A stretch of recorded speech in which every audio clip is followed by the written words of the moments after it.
You guys seem to enjoy our last video on one-tricking champions. However, one of the main concerns was that a lot of these champions' ban rates were just too high to be able to one-trick. This is something that I didn't take into account, as in Grandmaster Plus most of the bans are linearized and most one-trick champions don't get banned out. As a result, I have taken ban percentage into account for each one of these champions, and none of them should be too high. For those of you who haven't already, make sure to check out our website gameleap.com. There we have hundreds of guides all done by challenger players sorted into a quick and easy to use courses system. We have courses both on the 5 fundamental roles as well as champion specific courses, so if that is something that interests you, then make sure to check it out using the link in the description below. Sign up today and start improving your play. Without further ado, let's get into a few more champions for you to be one-tricking in solo queue. We are going to be starting off by going a little bit further in depth on some of the honorable mentions on last video. These are champions that are just a little bit outshined by some of their counterparts, but are still fantastic champions in most cases. Kicking things off right away in the top lane, our first champion is going to be Renekton. As I mentioned before, the Renekton mains have fantastic resources for helping you learn this champion. There are a ton of content creators out there, including me, that dedicate a lot of time to helping new players learn Renekton.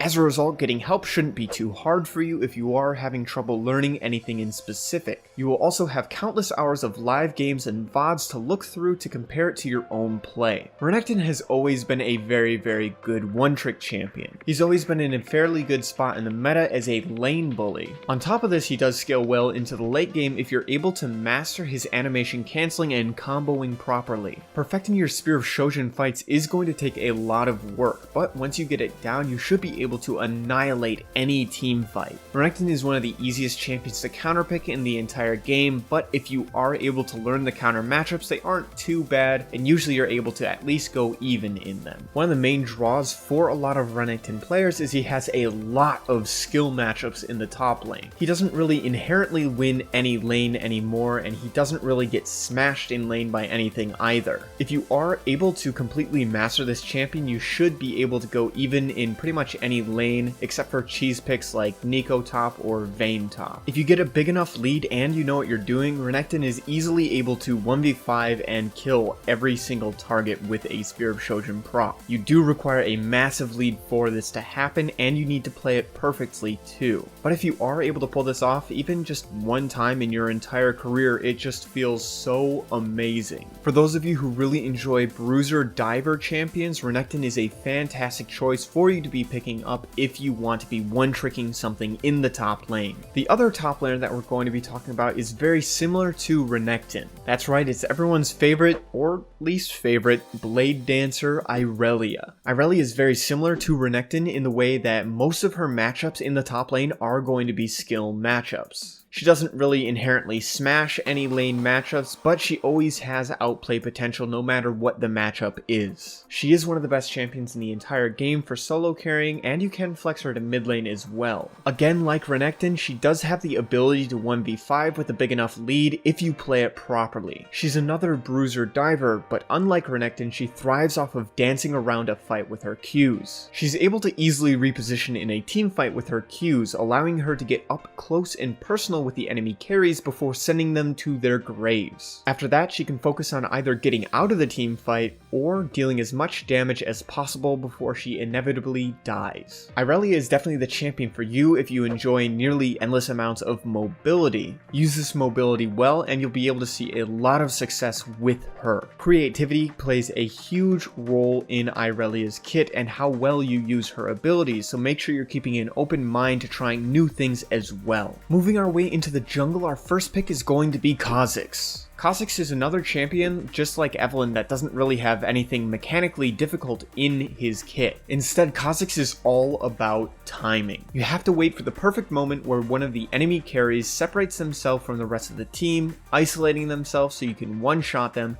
before getting out of the fight safely. Because of his reset mechanic on his evolved E, Khazix is one of the flashiest champions in the game. Double jumping on Khazix is one of the coolest things in the game, so if you're more of an aesthetic player, then I would definitely recommend Khazix as he looks so cool to play. He does offer a large amount of versatility in his kit due to the fact that you can choose whatever ability you want to evolve first. He has plenty of different playstyles ranging from bruiser to assassin to more of a duelist build. A lot is possible with Khazix because of his evolution. If you want to win games and look cool while doing it, the Void Bug is definitely the way to go for you. Now it is only fitting that after talking about Khazix, we should move on to his #1 rival Rengar. These two have had a special rivalry in the past, and as a result, when you get in game as Khazix versus Rengar, there is going to be a special event that happens. This event is referred to as the Hunt and is triggered once certain conditions are met. Whoever scores a takedown on the other first between Rengar and Khazix once the event has been triggered will be awarded with a special bonus. Rengar gets an additional upgrade to his passive, while Khazix would get an additional evolution point. It is one of my favorite things to occur in any game, and as a result makes it very entertaining to both play Rengar vs Khazix and watch Rengar vs Khazix matchups. Rengar coincidentally also just happens to be one of the best jungle champions for you to one-trick. Because of his passive jumping from brushes, his skill cap is almost limitless. He's one of the best assassins in the game, and he's one of the few assassins that is able to kill somebody in the jungle without the need of their ultimate. This makes him a very snowbally champion with very good objective control. Practice is heavily rewarded on this champion as there's a lot of optimization that can be done in his early clears as well as on the scuttle. You can also use the scuttle to give you enough stacks to allow you to gank a lane before you're level 6. If you're looking for an assassin that has a lot of jungle control while still having a high skill cap, then Rengar is definitely the pick for you.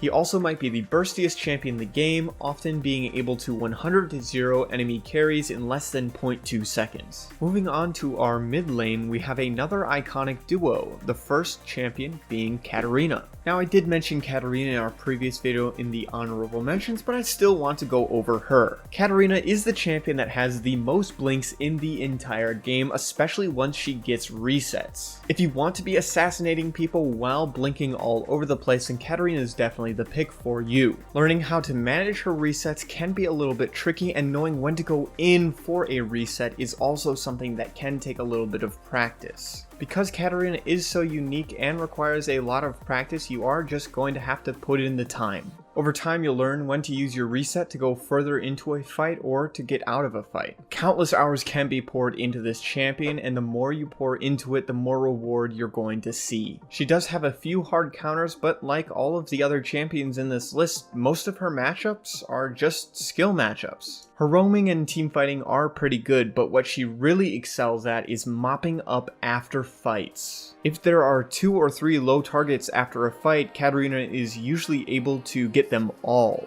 This allows you to get massive golden EXP leads, making you one of the most snowbally mid laners in the entire game. Katarina's counterpart is Akali. Now, before the rework to both Katarina and Akali, these champions were considered counterparts because of their reset mechanics. While they both have been reworked, a lot of people still do see them as counterparts to each other. And Akali, just like Katarina, is one of the best mid laners that you can be one-tricking. She's good into almost any matchup and can be played very aggressively due to her safety in her Shroud and her E. This makes her by far the safest assassin in the entire game. Proper energy management is key on Akali. Using your passive and your Shroud right to both sustain your energy while giving you movement speed is something that is very important on Akali. Staying at the edge of the fight while you're able to poke them down with your Qs before executing them with your ultimate is something that you're going to have to get used to if you want to play Akali. The main draw for a lot of people on Akali is she has the best stealth in the entire game.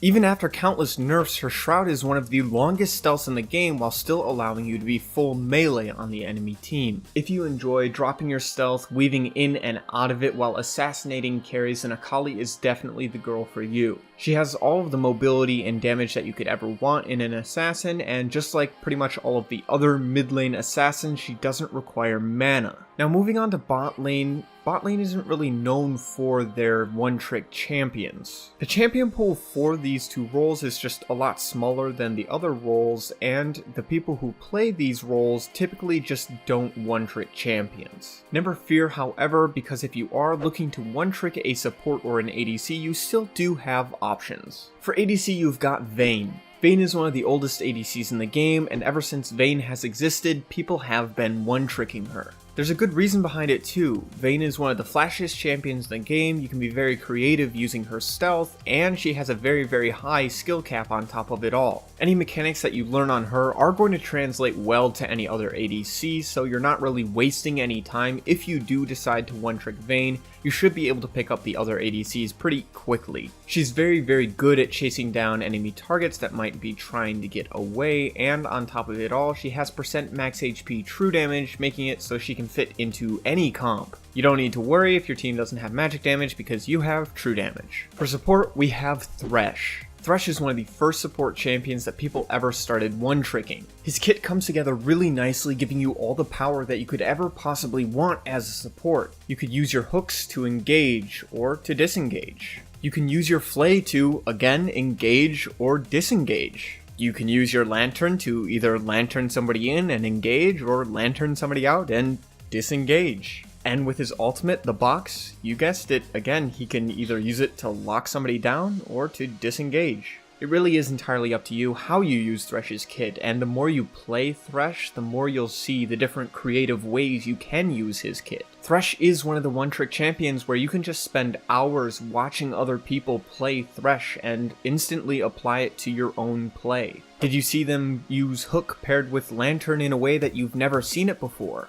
If you want to be a master of control as the support, I would highly recommend picking up Thresh as your one trick. He's good both in and out of the laning phase, and ultimately it comes down to how good you are of a support player with Thresh. Since the champion can do virtually anything, it's up to the player to differentiate themselves. If that's something that sounds intriguing for you, I would highly recommend picking up Thresh as your support one trick.